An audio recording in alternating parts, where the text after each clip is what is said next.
डालिए न्यूटन के गति के नियम। न्यूटन के गति के नियम।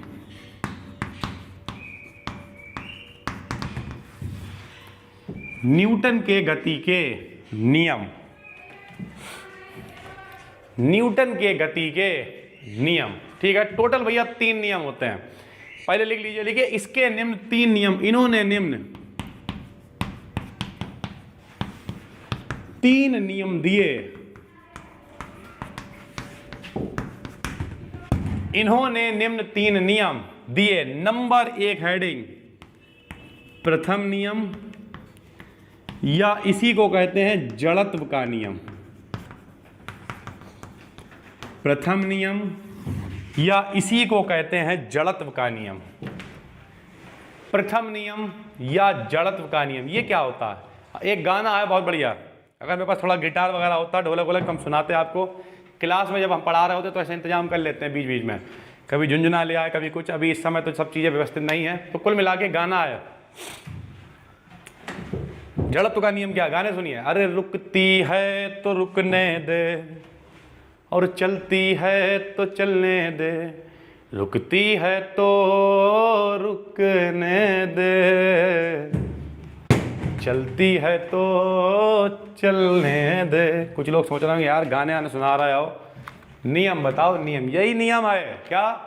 रुकती है तो रुकने दे, और चलती है तो चलने दे। क्या मतलब? नियम सुनिए। अगर कोई वस्तु रुकी है तो रुकी रहेगी, चलती है तो चलती रहेगी, जब तक उस पर बाहर से कोई बल नहीं लगाया जाएगा। क्या मतलब सर जी? समझाइए, समझाते हैं। ये बोतल है, यहाँ रख दे रहा, रुकी हुई है, बताओ कब तक रुकी रहेगी? जिंदगी भर यहीं रुकी रहेगी, अगर कोई बाहर से बल ना लगाए और इसे उठा के ना ले जाए। बोलो सच्चे दरबार की जय। सही है कि नहीं? इसका मतलब अगर कोई भी चीज रुकी है तो रुकी रहेगी, और चलती है तो चलती रहेगी। बोले सर जी रुकी तो समझ में आ गया, चलती समझ में नहीं आया। हमने पूछा भैया क्यों? बोले सर जी हमने साइकिल, बोले सुनते रहिएगा। हाँ ठीक, सुनते रहेंगे, बताओ। बोले हमने साइकिल ली। यार भाई बधाई हो, बहुत अच्छे। हमने चलाई, इससे अच्छी कोई बात नहीं हो सकती है। पैडल मारे अंधाधुंध, 1 2 3 4 5 6 10। उसके बाद हमने ब्रेक नहीं लगाया, पर रुक क्यों गई? आप तो कह रहे अगर चलती है तो चलती रहेगी, अपने आप कैसे रुक गई? थोड़ा समझाइए भाई। पंखा आपने लिया, घुमाया, अब जो रुक क्यों रहा है? तो रुकना नहीं चाहिए। अगर आप कह रहे चलती है तो चलती रहनी चाहिए, बाहर से बल तो हमने तो नहीं लगाया भाई, हम तो खड़े हुए दिया कर रहे थे, तो रुक गया यार जी। क्या मतलब है? क्यों रुक रहा है ये? थोड़ा जवाब दीजिए हमें, जनता जवाब चाहती है। तो माय लॉर्ड जरा सुनिए, आपको दिखाई नहीं दे रहा लेकिन इस पर कई बल लग रहे हैं। आप जब साइकिल चला रहे हैं तो साइकिल पे नंबर 1 गुरुत्वाकर्षण बल लग रहा है, पढ़ा चुके हैं चैप्टर। पृथ्वी साइकिल को नीचे की तरफ खींच रही। बहुत ध्यान से मेरी बात समझिएगा। अब आप ले जाना चाह रहे हो साइकिल आगे, और कोई चीज उसे नीचे खींच रही है, क्या होगा?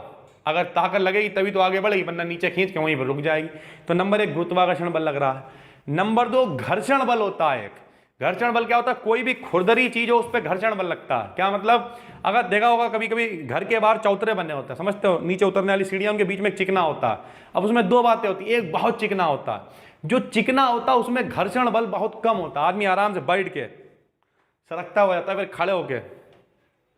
अब मान लिया, अब जो भी खुरापाती लोग होते हैं वो क्या करते हैं? चिकने की जगह खुरदरा बनवा। अब खुरदरे बैठ के फिस लो, पता लगा तुम्हारी पैंट एंड भी जो है मामला गंभीर हो जाए। घर में मम्मी कही कहाँ गए थे? अरे फिसल रहे थे, 2 टीपे पड़ी, मना करा तुम्हें ना फिसलने जाएगा, समझ गए? तो इसका मतलब क्या है कि घर्षण बल का भी खेल होता है। तो घर्षण बल है, गुरुत्वाकर्षण बल है, हवा है, बहुत सारे बल लगते हैं, और इस वजह से वो चीज रुक जाती है। तो अगर कोई कह रहा है कि साइकिल अपने आप रुक गई, अपने आप कुछ नहीं होता मेरे भाई। ना कोई चीज अपने आप चलती है, ना कोई चीज अपने आप रुकती है, जब तक उस पर बाहर से कोई बल ना लगाया जाए। मान लिया हम ये नया बोर्ड लेके आए, बोले हाय मेरा बोर्ड, और ले आके यहाँ लगा लिया।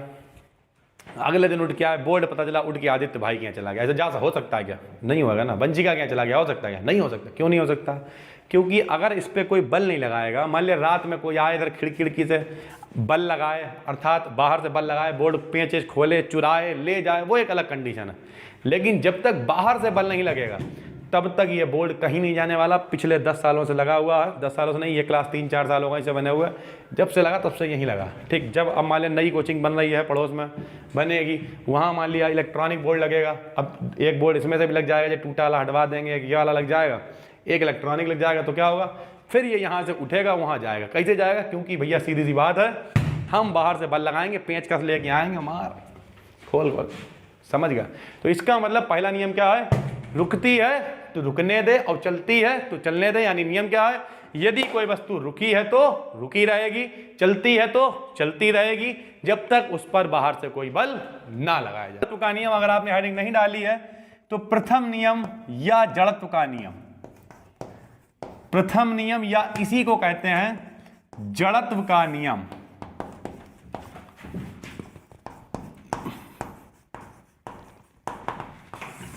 और फिर गाना गा के भी सुनाया था क्या, कि चलती है तो चलने दे और रुकती है तो रुकने दे। क्या मतलब है, बहुत कुछ समझाया था कि अगर कोई वस्तु चल रही है तो वो चलती रहेगी, अगर कोई वस्तु रुकी है तो वो रुकी रहेगी। कब तक रुकी रहेगी, जब तक उस पर बाहर से कोई बल ना लगाया जाए। इसका मतलब ये होता है हर वस्तु जहां पे है वो वहीं पर रहना चाहती है। क्या मतलब है, जैसे आपको थोड़ा सा समझाते हैं और एग्जाम्पल देके।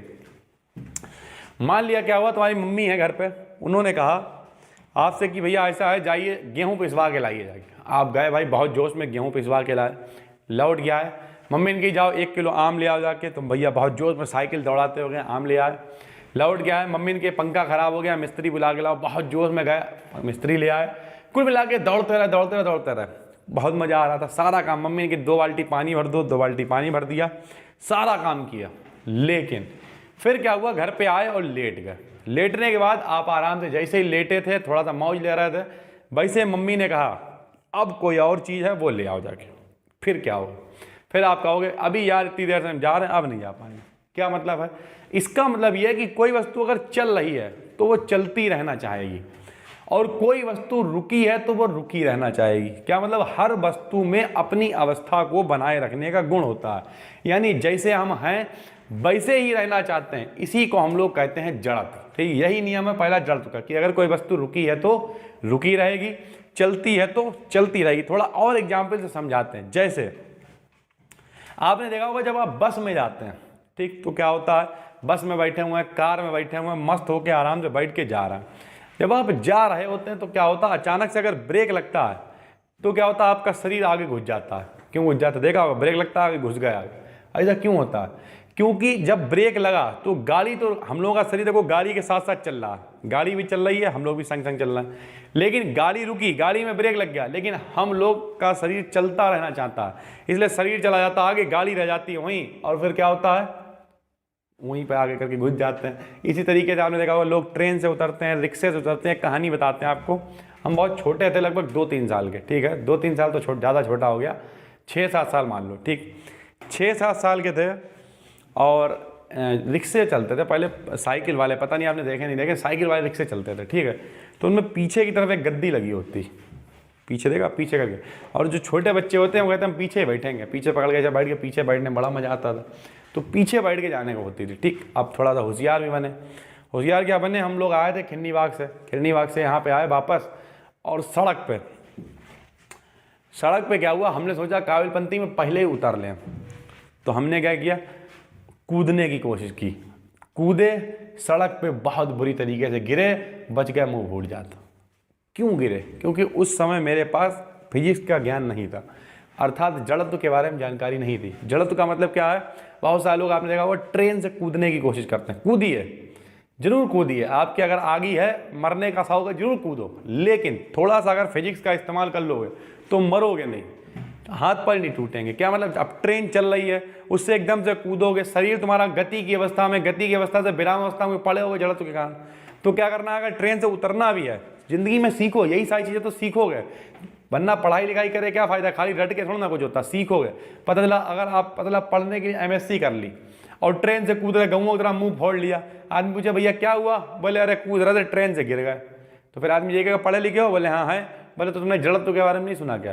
तो इसलिए पता होना चाहिए, ये सारी बातें पता होंगी तभी तो कुछ कर पाओगे। तो समझाते हैं, तो क्या करना है, अब ट्रेन चल रही है, अगर आपको ट्रेन से फिलहाल तो कभी कूदना हुआ जिंदगी में, लेकिन अगर मान लिया इमरजेंसी है, कूदना ही है, या ट्रेन चल पड़ी है उतरना ही है, तो क्या करोगे, पहले क्या करना है, जैसे मान लो ट्रेन पर चढ़ना है तो पहले ट्रेन के साथ में भागना स्टार्ट करो, ठीक, ट्रेन के संग में धीरे धीरे करके भागना, फिर पैर रखा चढ़ गया। उसी तरीके से जब ट्रेन से उतरना भी है तो पहले एक टांग नीचे रखी, ट्रेन के साथ धीरे धीरे धीरे भागना स्टार्ट किया और फिर ट्रेन को छोड़ दिया, ट्रेन चली गई, आप नीचे उतर गए, समझ गए। यानी पहले उसके धीरे धीरे अगर आप अपनी अवस्था को चेंज करने की कोशिश करेंगे तो हो जाएगा। अचानक से कूदने की कोशिश करेंगे तो फिर मुंह ही फूटेगा, उसके अलावा कुछ नहीं होना, समझ गए। तो जड़त्व का मतलब कोई भी वस्तु अगर पड़ी हुई है, जैसे तुम ही मान लिया खा के पड़े हुए हो तो पड़े रहना चाहते हो, यार कौन पड़े, पड़े रहो, सब प्रभु की माया, क्या खोया क्या पाया, मैं दुनिया में क्या लेके आया, आपने जो समझाया मेरी कुछ भी समझ में नहीं आया, इसलिए मैं कल पढ़ने भी नहीं आया, मैंने कोई वीडियो नहीं देखी, मैं मौज ले रहा हूँ, कौन मुझे पढ़ा सकता है। ना तो आत्मा पढ़ती है, आत्मा मरने के बाद क्या दुनिया भर के प्रवचन सुना दी है और मौज ले लेटे हो, समझ गए। तो जड़त्व का मतलब क्या है, जड़त्व का मतलब कोई चीज रुकी है तो रुकी रहना चाहिए, मतलब आप पड़े हुए हैं तो पड़े रहना चाहेंगे, और जब काम हो रहा होता तो देखा मम्मी कहते और काम बताओ, और काम बताओ, ये भी करेंगे वो भी करेंगे, तब खूब काम करने को मन करता है। यानी चलती है तो चलने दे, रुकती है तो रुकने दे, जब तक बाहर से कोई बल ना लगाया जाए। बाहर से बल का क्या मतलब है, कल समझाया था। मान लिया बोतल यहाँ रखी हुई है, बोतल को कैसे उठाओगे, बल लगा के उठाओगे, समझ गए। तो बाहर से बल लगाया तभी भैया उठेगी बोतल, वरना नहीं उठेगी। तुम कैसे उठोगे, मम्मी लेके आई चप्पल, 2 चप्पलें मारी, बल लग गया, फटाफट से उठ के गए, जो काम मम्मी ने बताया था हो गया, समझ गए। तो सीधी सी बात यही है कि बाहर से बल लगेगा, वो मम्मी की चप्पल हो सकती है, वो आपका हाथ हो सकता है, कुछ भी हो सकता है, तभी वस्तु अपनी जगह से हटेगी जब उस पर बाहर से कोई बल लगाया जाएगा। यानी पहला नियम क्या है, यदि कोई वस्तु विराम की अवस्था में, विराम का मतलब रुकी हुई है, तो वह रुकी रहेगी। यदि कोई वस्तु चल रही है तो वह चलती रहेगी जब तक उस पर बाहर से कोई बल ना लगाया जाए। अतः प्रत्येक वस्तु अपनी स्थिति को बनाए रखना चाहती है, अतः प्रत्येक वस्तु में अपनी स्थिति को बनाए रखने का गुण होता है, यानी प्रत्येक वस्तु जैसी है वैसी ही रहना चाहती है। इस गुण को कहते हैं जड़त्व और इस नियम को कहते हैं जड़त्व का नियम, ठीक है। ये छोटा सा नियम है, बिल्कुल सरल है, आसान है और सुरक्षित है। टोटल नियम होते हैं 3। ये पहला नियम आप देख रहे हैं, लिखिए। इस नियम के अनुसार, आप 9th क्लास में, इसलिए हम पीछे लिख भी देते हैं क्योंकि बहुत सारे बच्चे नहीं लिख पाते होंगे। इस नियम के अनुसार गलत लिखो उससे अच्छा देख देख के लिख लो, कोई टेंशन नहीं। क्या नियम है बताइए, यदि कोई वस्तु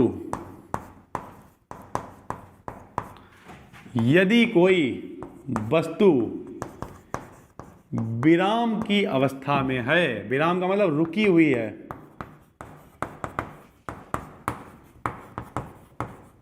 यदि कोई वस्तु विराम की अवस्था में है तो वह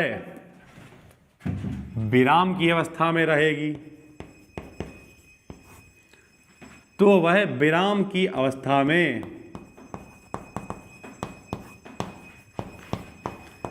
रहेगी। विराम का मतलब रुकी हुई है, यानी यदि कोई वस्तु रुकी हुई है तो वह रुकी रहेगी, विराम की अवस्था में रहेगी। लिखिए, तथा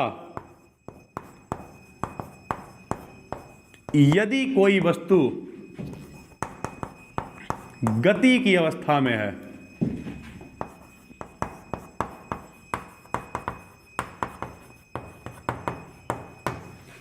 तो वह गति की अवस्था में रहेगी।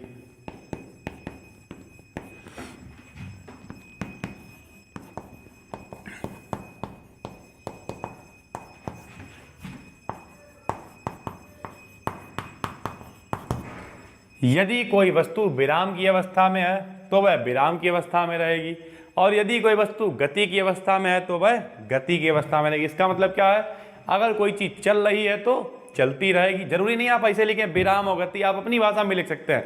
यदि कोई वस्तु चल रही है तो वो चलती रहेगी, रुकी है तो रुकी रहेगी जब तक उस पर कोई बाहर से बल ना लगाया जाए, अवस्था में रहेगी, कॉमा लगाए, जब तक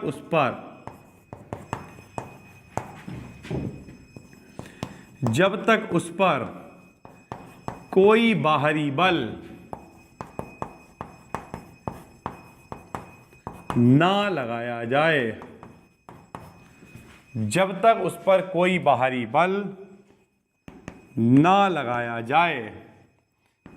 इन्वर्टेड कॉमा आपने जैसे लगाया था वैसे ही बंद कर दीजिएगा, ठीक। क्या है, यदि कोई वस्तु विराम की अवस्था में यानी रुकी है तो रुकी रहेगी, गति की अवस्था यानी चल रही है तो चलती रहेगी जब तक उस पर बाहर से कोई बल ना लगाया जाए। नई लाइन से लिखिएगा अतः प्रत्येक वस्तु में अपनी अवस्था को, नीचे गेट बंद कर लो घंटी की आवाज आ रही। अतः प्रत्येक वस्तु में अपनी अवस्था को बनाए रखने का गुण होता है, बनाए रखने का गुण होता है।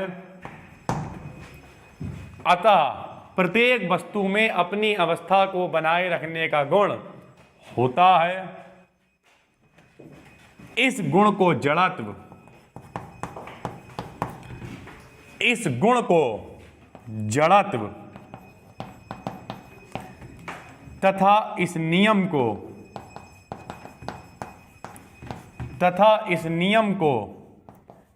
जड़त्व का नियम कहते हैं, तथा इस नियम को जड़त्व का नियम कहते हैं। पहुंचिए भाई, क्या कह रहे हैं हम? यदि कोई वस्तु विराम की अवस्था में है तो विराम की अवस्था में रहेगी, गति की अवस्था में है तो गति की अवस्था में रहेगी जब तक उस पर बाहर से कोई बल ना लगाया जाए। कुल मिला के देसी भाषा में चलती है तो चलती रहेगी, रुकी है तो रुकी रहेगी जब तक उस पर बाहर से कोई बल ना लगाया जाए। अतः प्रत्येक वस्तु में अपनी अवस्था को बनाए रखने का, अपनी अवस्था का मतलब पड़े हैं तो पड़े रहने का, चल रहे हैं तो चलते रहने का गुण होता है। इस गुण को जड़त्व कहते हैं तथा इस नियम को जड़त्व का नियम कहते हैं। ठीक है, तो अगर खाली अलग से पूछ ले जड़त्व क्या होता है तो यहां तक लिख देना है, इस गुण को जड़त्व कहते हैं। जड़त्व का नियम क्या होता है तो पूरा लिख देना है। और न्यूटन के नियम कितने होते हैं? 7 नंबर लॉन्ग में आता भैया, न्यूटन के नियम लिखिए, 7 नंबर की जुगाड़ है ये तो, और आता ही आता है, इंपॉर्टेंट 100% पेपरों में मिलेगा ही मिलेगा, मोस्ट इंपॉर्टेंट।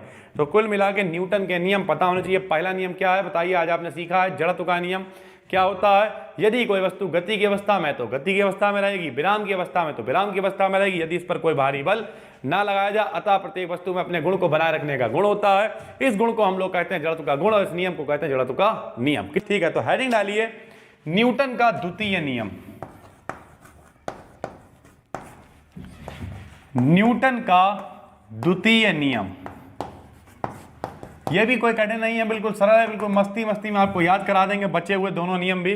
बस आराम से क्लास को देखते रहिए। देखिए जरा न्यूटन का द्वितीय नियम क्या होता है। ले नियम क्या होता हो गया याद। ये देखिए F बराबर होता है m × a। बोले सर जी ये कैसा नियम है, समझाते हैं। सब लोग मेरे साथ में बोलेंगे F माने फोर्स, फोर्स माने बल, F माने फोर्स, फोर्स माने बल, M माने मास, मास माने द्रव्यमान यानी वजन तुम्हारी भाषा में, और A माने एक्सीलरेशन, एक्सीलरेशन माने त्वरण।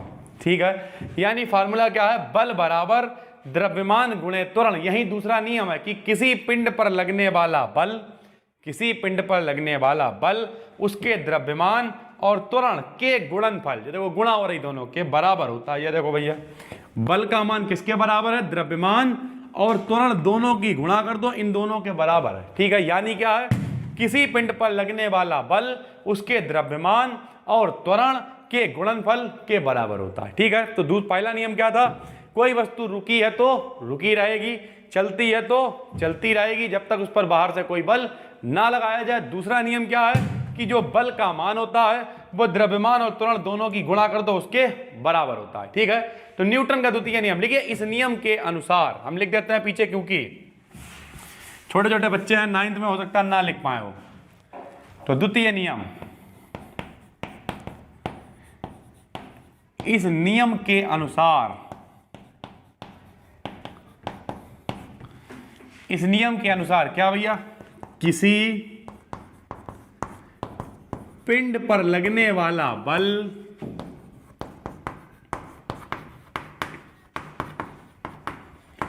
किसी पिंड पर लगने वाला बल उसके द्रव्यमान और त्वरण, उसके द्रव्यमान और त्वरण के गुणनफल किसी पिंड पर लगने वाला बल उसके द्रव्यमान और त्वरण के गुणनफल के बराबर होता है। ठीक है भाई, ऐसा करके इन्वर्टेड कॉमा बंद कर दिया करो। तो ये जो नियम लिखने का तरीका होता है, क्या नियम लिखने का तरीका, जहां से नियम शुरू हुआ वहां पे कॉमा लगा दिए, जहां पे नियम खत्म हुआ वहां पे कॉमा लगा दिए, तो चीजें अलग से दिखती हैं। ब्लैक पेन से लिख के दिखाया। ठीक है, तो नियम क्या है भैया, किसी पिंड पे लगने वाला बल उसके द्रव्यमान और त्वरण के गुणनफल के बराबर होता है, यानी अतः करके क्या है, लगने वाला बल उसके द्रव्यमान और उसके त्वरण के गुणनफल के बराबर होता है। ठीक, तो देखो भैया लिख दिया, अतः बल बराबर द्रव्यमान गुणे त्वरण, यानी लगने वाला बल द्रव्यमान और त्वरण के गुणनफल के बराबर होता है। ठीक है, लिखिए फटाफट।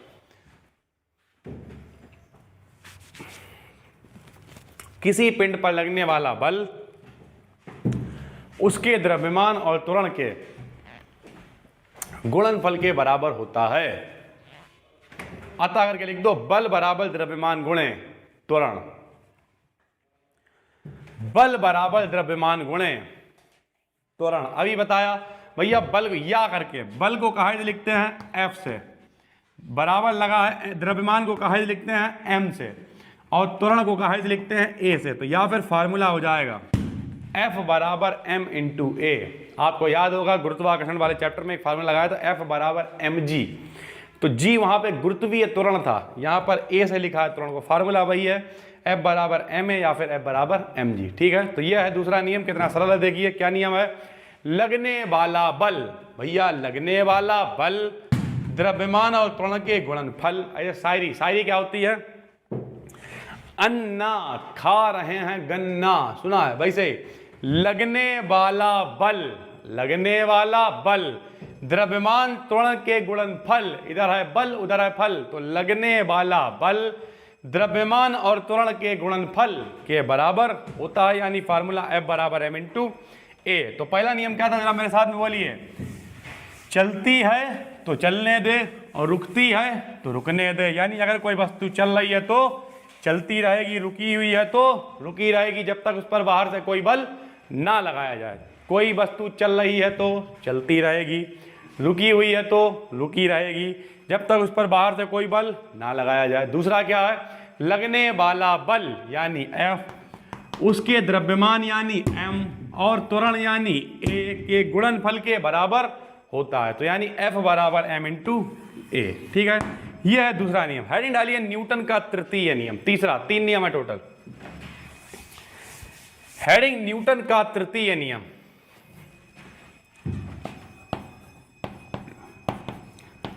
न्यूटन का तृतीय नियम,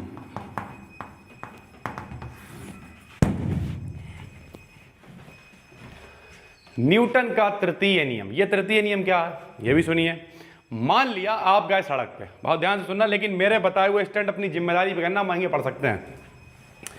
मान लिया सड़क पे गए तुम, ठीक, और तुमने क्या किया, उधर से एक आदमी जा रहा था, उसे बुलाया, बोले भाई साहब यहाँ आइए, बहुत इज्जत से। भैया आया, उसके तुमने एक सूंद के चंगड़ मारा। बताओ क्या होगा, क्या होगा बताओ। तुम कहोगे सर जी अगर वो हमसे ताकतवर होगा तो हमें उठा के फेंक देगा। हाँ बिल्कुल यही होगा। यही न्यूटन ने कहा कि प्रत्येक क्रिया की एक प्रतिक्रिया होती है, यानी अगर आप कोई भी काम करेंगे उसकी रिएक्शन जरूर होगा। रिएक्शन का मतलब जैसे ही देखो, हमने मान लिया ये हाथ है मेरा, हमने हल्के से मारा, आवाज भी हल्के से आई, और तेज मारा, आवाज भी और तेज आई, और तेज मारा, आवाज भी और तेज आई। यानी हर क्रिया की एक प्रतिक्रिया होती है जो मात्रा में बराबर होती है लेकिन दिशा उल्टी होती है। क्या मतलब, अगर हम हल्के से हाथ मार रहे हैं तो आवाज हल्के से आ रही है, तेज हाथ मार रहे हैं तो आवाज तेज आ रही है। इसका मतलब हर क्रिया की एक प्रतिक्रिया होती है जो बराबर होती है। अगर आपने किसी के हल्के से टीप मार दी तो हो सकता है खाली थोड़ा बहुत मुस्कुराए, गुस्सा हो और उसके बाद मान जाए। किसी के सूंद के चंगड़ मार दिया तो फिर प्रतिक्रिया भी उतनी तेज होगी, वो भी तुम्हें धोएगा जरूर। तो सीधी सी बात इन्होंने क्या कहा कि प्रत्येक क्रिया की एक प्रतिक्रिया होती है जो दिशा में उल्टी होती है। दिशा में उल्टी का मतलब हाथ मार रहे हैं इधर, आवाज आ रही है इधर आ रही है, हल्के से मार रहे हैं हल्के से आवाज आ रही है, तेज मार रहे हैं तेज आवाज आ रही है। इसका मतलब प्रत्येक क्रिया की एक प्रतिक्रिया होती है जो मात्रा में बराबर होती है। अगर हल्के क्रिया करोगे तो हल्के आवाज आएगी, तेज क्रिया करोगे तो तेज आवाज आएगी, लेकिन दिशा उल्टी होगी। दिशा उल्टी का मतलब क्या है, हमने हाथ मार रहा है बोर्ड की तरफ, आवाज आ रही है मेरी तरफ, ठीक है। तो यानी प्रत्येक क्रिया की एक प्रतिक्रिया होती है जो दिशा में उल्टी होती है और मात्रा में बराबर होती है, ठीक है। आपने किसी के बुड्ढे की चंगड़ मारा, बुड्ढा तुम्हारे मारेगा। क्रिया यानी पहले दिशा किधर थी, तुम्हारी तरफ से बुड्ढे की तरफ, जब क्रिया तुमने करी, फिर प्रतिक्रिया हुई बुड्ढे से तुम्हारी तरफ, बुड्ढे ने तुम्हें धो दिया, यानी दिशा पलट जाएगी और प्रतिक्रिया होगी वैसी। अगर हल्के मारोगे तो कोई हल्के मारेगा, तेज मारोगे तो तेज, ठीक है। लिखिए, इस नियम के अनुसार क्या है भैया, लिखो, प्रत्येक क्रिया की एक प्रतिक्रिया होती है, प्रत्येक क्रिया की एक प्रतिक्रिया होती है जो दिशा में विपरीत परंतु मात्रा में बराबर होती है।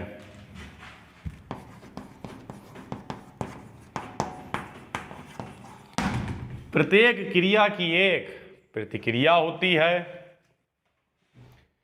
प्रत्येक क्रिया की एक प्रतिक्रिया होती है